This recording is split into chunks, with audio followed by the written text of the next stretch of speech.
Hi, I'm Marshall from TELUS, and today I'll be showing you what to expect during your cooperative fiber install. So, the fiber line has been installed from the street to your house, and now it's time for the technician to complete the work inside your home. Our technician will work with you to find the best option to install fiber into your home.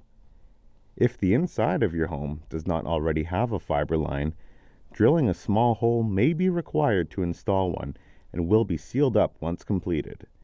If you are renting your home, we will require landlord permission before any drilling can start.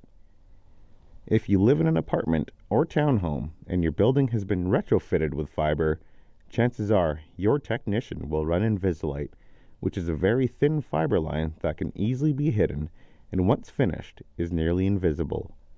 Your TELUS technician will then upgrade your home configuration with our latest fiber equipment installed near the closest power outlet. Equipment type will be determined by your technician on site and may vary. My name is Marshall, and thank you for choosing TELUS.